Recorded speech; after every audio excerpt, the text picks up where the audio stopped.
3. Para que la selección tuviera que enfrentar a Inglaterra con una indumentaria hecha a las apuradas, influyeron varias cuestiones. La primera fue el contrato que la AFA firmó con Le Coq Sportif en el 79. Que las selecciones tendieran acuerdos con empresas textiles era un asunto relativamente nuevo en México 86. Durante muchos años, Argentina usó camisetas sin marcas visibles.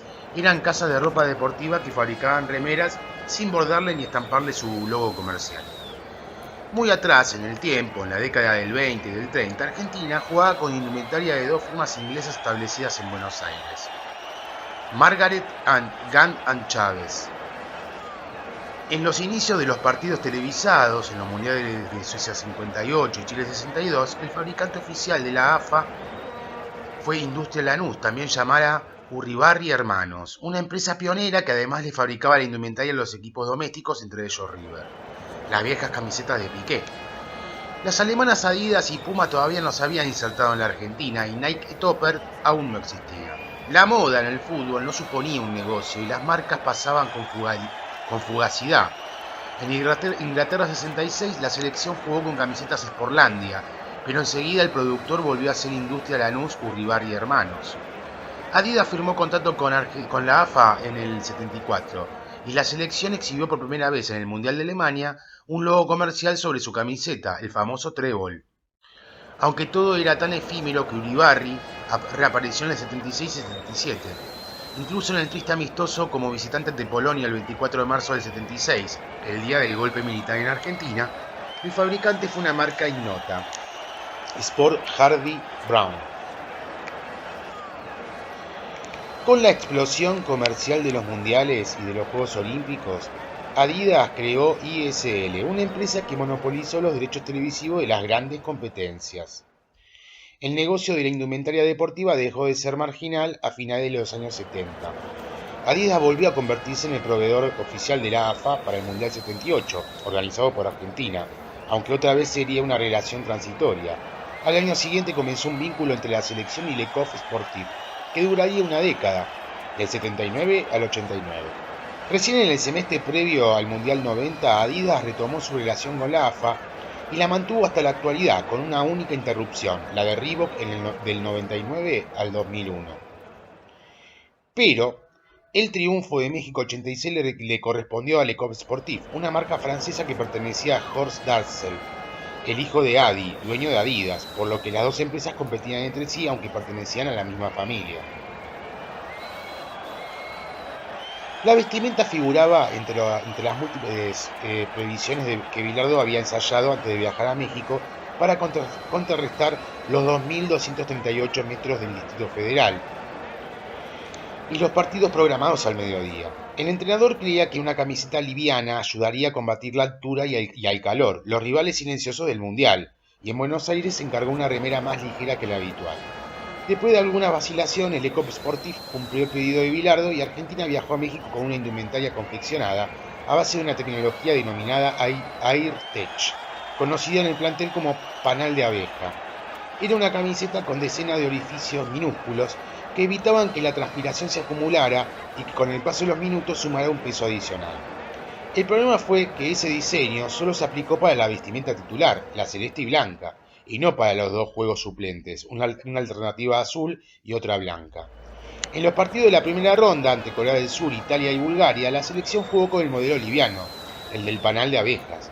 Pero en el cuarto contra Uruguay, un equipo con camiseta celeste, Argentina debió recurrir al azul, el diseño que no evitaba la acumulación de sudor. Como además llovió y mucho, el peso de la remera se multiplicó en los últimos minutos del partido. Al agua de la transpiración se le sumó el de la tormenta. Recordadas tanto tiempo después, aquellas camisetas parecen haber sido de plomo. Uno de los mediocampistas de la selección del 86, Giusti, se ríe cuando le menciono el tema en febrero del 2015. Sentado en su oficina de representante de futbolistas, en Rosario, el gringo no subió un kilo desde que dejó de ser un atleta profesional. Voy al gimnasio y juego al fútbol una vez por semana, explica. A los 59 años está encanecido, pero a un buen costo, mediante la misma cantidad de pelo que tenía en el 86. También conserva su memoria. Es uno de los campeones que evocan con más precisión la gloria y el delirio. Contra Uruguay jugamos con una remera a la que no le pasaba la transpiración. Era una locura, se divierte Houston. Y además hacía calor, humedad, y no sé si fue Diego o alguno de los que le dijo a Julio Grondona que ya no se podía jugar más con eso. Terminó el partido con Uruguay, dice Benros, el utilero en La Plata. Y Bilardo me para, agarrá una camiseta que la vamos a pesar. Eran las azules, estaban empapadas y buscamos una balanza. Te exagero, pero pesaban algo así como 10 kilos. Carlos dijo, hay que cambiarlas. Cuando Inglaterra eliminó a Paraguay, el miércoles 18 de junio, y se cruzó en el camino de Argentina, la AFA se encontró ante una disyuntiva parecida a la que había atravesado ante Uruguay. La camiseta titular albiceleste se volvía a parecer a la del rival, blanca de los británicos. Corría riesgo de confundirse los jugadores y también los televidentes. Eran pocas épocas en que buena parte del planeta seguía el Mundial en televisores blanco y negro. A diferencia del choque rioplatense, en el que la selección sí o sí debía usar la camiseta azul, los uruguayos solo tenían blancas o celestes. Las federaciones de cada país acordaron un sorteo cuyo ganador tendría derecho a elegir la indumentaria titular. O esa fue siempre la versión oficial. Un experto en temas reglamentarios, enviado por la AFA a México 86 para vivir dentro de la concentración argentina y asesorar al plantel en cuestiones disciplinarias, Ángel Coreza, ex árbitro de los mundiales 70 y 78, ofrece una explicación diferente. Fue un no sorteo que seguro lo iba a ganar Inglaterra, recuerda Coreza, con sus señalares 82 años, en un bar de Belgrano, una mañana de diciembre del 2014. Estábamos hablando de 1986, y entonces en la FIFA era todo de Europa. Los sudamericanos no tenían poder y todo eso se manejaba. Argentina se encontró ante una calle sin salida. Debía recurrir al azul, la camiseta que ante Uruguay había incomodado tanto a los jugadores. Bilardo se desesperó, asegura Benros, y me pidió, vamos a conseguir esa camiseta con agujerito, la de béisbol. Lo dijo porque en México se juega el béisbol, pero también agarró una tijera y empezó a agujerear las camisetas azules, las que se habían usado contra Uruguay. En eso pasa un jugador y le dice, Carlos, es la selección argentina, ¿cómo vamos a jugar así? Bilardo se dio cuenta y me dijo, anda vos, Moyela, Rubén, el empleado de la AFA que durante el Mundial vivía en la concentración de la América y se ocupaba de las tareas logísticas, y me consiguen una camiseta azul liviana. Es una noche de noviembre del 2014 y Bilardo está sentado en una oficina de la radio La Red, en Palermo, 45 minutos antes de que comience La Hora de Bilardo, el magazine que conduce desde hace 20 años con un estilo muy personal. En un mismo bloque puede saltar del día en que se recibió de médico a sus frustrados intentos de mediación entre Pablo Escobar y Miguel Rodríguez Orejuela, los jefes de los carteles de Medellín y Cali, a comienzos de los años 80, cuando él dirigía en Colombia. Bilardo no solo despliega su verborragia en el programa, hablar con él también es una aventura incierta. Ese mismo mediodía yo lo había llamado a su teléfono celular para pedirle la entrevista y, sin que nos conociéramos, me preguntó si podía prestarle bibliografía del fútbol boliviano y ecuatoriano en los mundiales. Debía prepararse, me explicó, para un congreso al que tenía que asistir en Chile la semana siguiente. Yo no tenía ningún libro al respecto, pero a las pocas horas estábamos frente a frente y le preguntaba cómo había sido la historia de la camiseta que Argentina usó contra Inglaterra en el 86. Entonces comenzó su monólogo. Yo lo único que hice fue discutir con la gente de LECOP, dice. El problema es que LECOP en México me tenía podrido con el cuello. Ellos lo querían redondo y yo lo quería en B. Antes de los partidos hablaba con los jefes y les decía, hace un calor terrible, cortá el cuello. Pero no me daban bola, así que agarré una tijera y lo corté yo. Le hice un escote delante de ellos. Me decían, no, ese no es el diseño. Y yo les retrucaba. Entonces decirle al que la diseñó que los jugadores no pueden estar así. Porque los jugadores, si hacían así con el cuello, Bilardo se lleva la mano a la nuez del Adán y hace el gesto del pez que boquea frente al agua. Corté la camiseta con escote en B y se armó un quilombo bárbaro. Después de que LECOP Sportif se negara a fabricar un nuevo juego de camisetas en tiempo récord, y que las camisetas recortadas por Bilardo quedaran fuera de opción por motivos obvios, los emisarios del entrenador salieron hacia las calles del Distrito Federal para comprar camisetas nuevas. El técnico les había dado un pedido muy específico. Deben ser azules, livianas, con cuello en B y marca LECOP Sportif, o sea, con el logo del gallito. Con la inminencia del partido convertida en una bomba de tiempo, los encargados de la búsqueda delirante fueron Benros y Moyela. Dos testigos de un mismo episodio suelen entregar versiones distintas, en el mejor de los casos complementarias, pero casi nunca coincidentes. Al otro lado de la línea telefónica, casi 30 años después de México 86, Moyela sostiene que aquella trepidante búsqueda por los locales deportivos del DF para comprar las camisetas fue el viernes 20, pero Benros apuesta que aconteció el sábado 21. No es la única divergencia. Estamos a 5 o 6 locales y nada, no encontrábamos nada, recuerda Moyela. Era una cosa de loco, con Moyela nos recorrimos toda la ciudad y no había ninguna camiseta parecida a la que buscábamos, agrega Benros. Hasta que pasamos por una tienda chiquita y vimos un maniquí con la camiseta azul de Copa. Entramos y encaramos al vendedor. Queremos esa, la de la vidriera. Nos dijo que sí, que tenía, pero tuvimos que aclararle que éramos de la selección argentina y que necesitábamos para jugar contra Inglaterra. Mire que queremos como 40, ¿eh? El tipo llamó por teléfono, no sé con quién habló, y nos preguntó para cuándo las queríamos. Para hoy, le dijimos. Nos contestó que al mediodía las tendría. Era sábado, faltaba un día para el partido, y al mediodía llegaron a la concentración. En marzo del 2015, uno de los mediocampistas ofensivos de aquel equipo, Jorge Burruchaga, agrega una tercera hipótesis a la historia de la camiseta. Mientras pide un café expreso, el de siempre, le indica el mozo de su confitería habitual, Jonathan, en el barrio de River, el hombre que en México 86 convertiría el gol decisivo en la final ante Alemania, añade un dato que no coincide con los relatos de Benros ni de Moyela. Lo de las remeras se arregló con Héctor Celada, el tercer arquero del plantel. Jugaba en el América de México y vivía en el Distrito Federal desde hacía muchos años, dice Burruchaga. Entonces conocía un par de negocios deportivos, pasó la dirección de esos locales y allá fueron.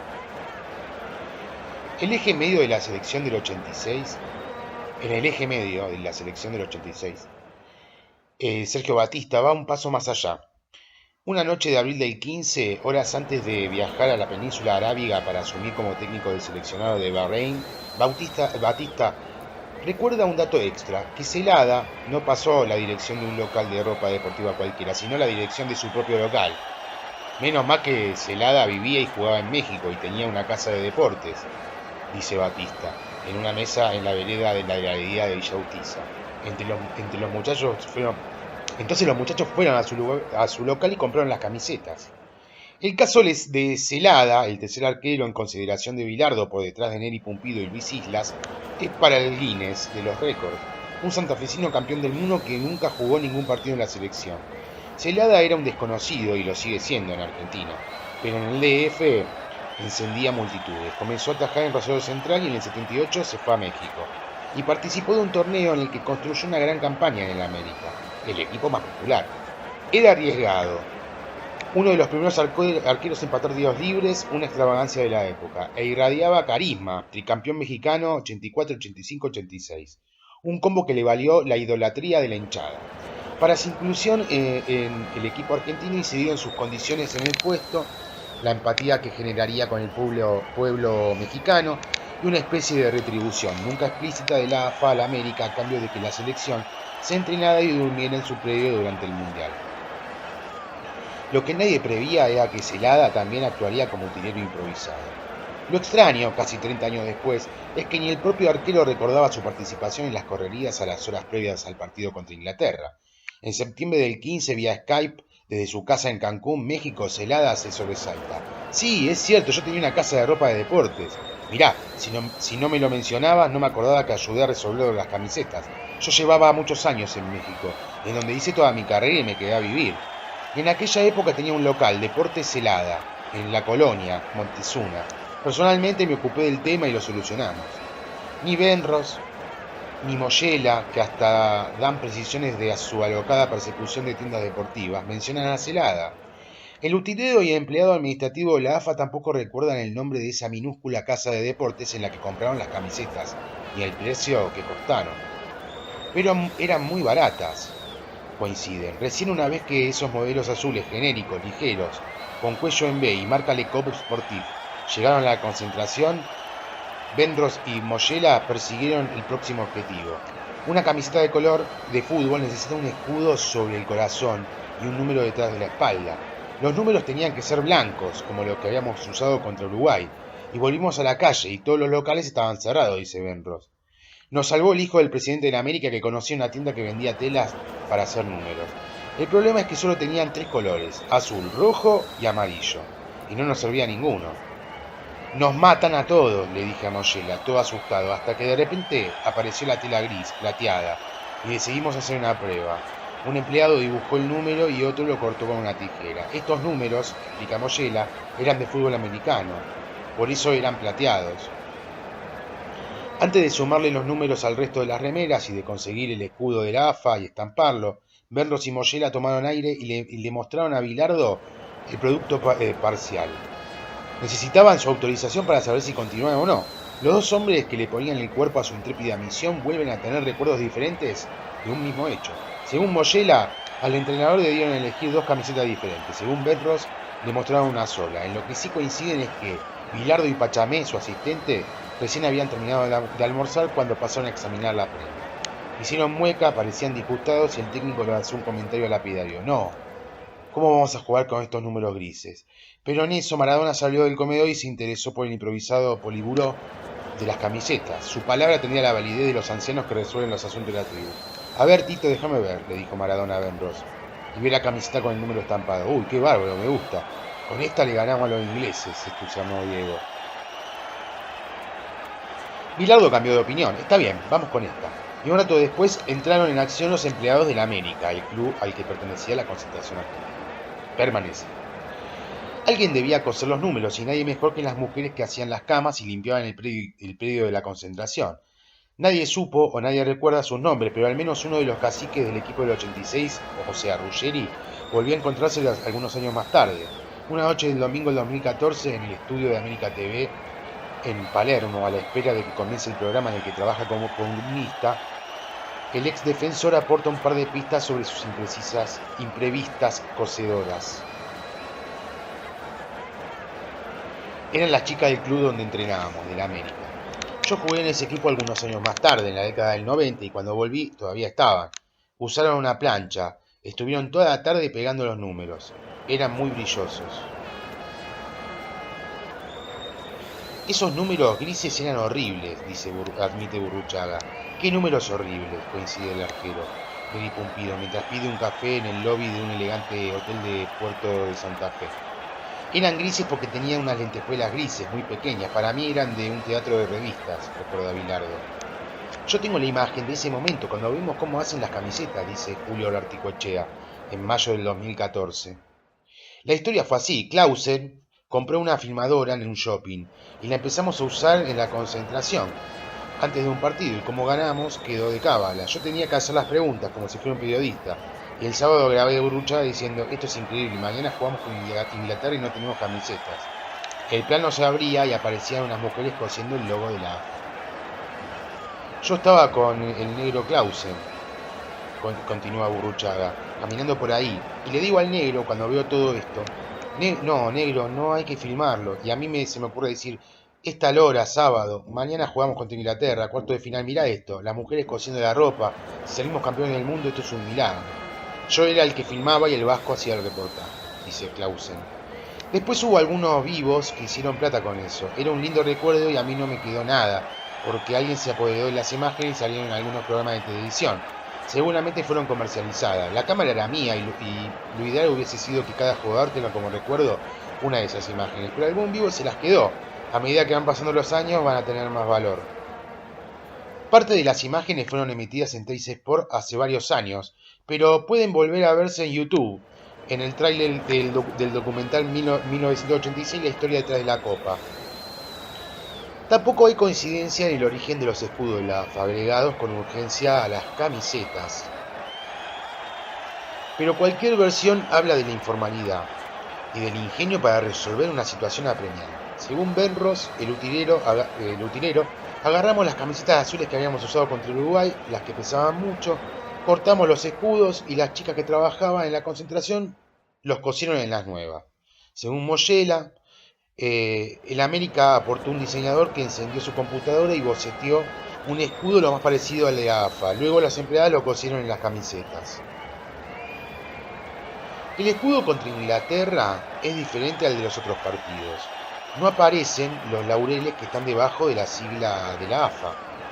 Y otra diferencia al resto de las camisetas de Argentina de ese mundial es que el gallo de Le Coq Sportif se sale ligeramente del triángulo del logo de la marca, dice Hernán Giral, coleccionista, que en su condición de especiólogo de camisetas de fútbol, de buceador de mínimos detalles, analizó decenas de veces la que tiene en su museo, la que usó Brown en el segundo tiempo del 22 de junio del 86 y que lleva el 5 en la espalda. Llegar a uno de esos pocos ejemplares 30 años después no es fácil, apenas se confeccionaron 40 unidades y con el tiempo se desperdigaron en diferentes manos y países. Algunas quedaron para los jugadores o sus familiares, otras se las llevaron los ingleses para intercambiarlas por las suyas, y varias fueron compradas por coleccionistas argentinos, latinoamericanos y europeos. Una la adquirió el holandés Cruyff, exfutbolista e hijo de Johan, gloria del fútbol mundial. Un sábado de septiembre del 2013, por la mañana, Giral me guió hasta un lugar secreto de Buenos Aires para mostrarme la que perteneció a Brown, a cambio de no revelar dónde queda su santuario. El mayor coleccionista de camisetas de la selección argentina me hizo bajar por unas escaleras y llegamos a un guardarropas. Entonces corrió una cortina y apareció la reliquia. Mirá, la etiqueta en el cuello dice, hecho en México, señala Aguilar, en lo que considera su verificación de autenticidad. Una precaución para evitar las réplicas falsificadas que proliferan. La camiseta azul que usó Brown contra Inglaterra lidera el ranking de las más visitadas en su web, museoracingclub.com, entre las 700 que exhibe por internet. También le gana a varias que tiene que Maradona usó en otros partidos. Conserva las manchas de pasto y barro de la Azteca de hace 30 años. También la transpiración del jugador.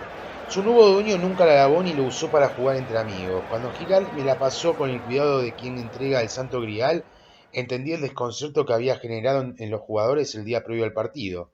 El azul brillante, en dos tonalidades verticales, es de gusto dudoso, la tela de baja calidad, el escudo está incompleto, los números grises no ayudan y sin embargo la miré y la toqué como en un trance y el tacto me llevó de regreso a mi infancia, el 22 de junio de 1986. Yo tenía 11 años. Bueno, terminamos con el capítulo 3. ¿No me convidás un cafecito?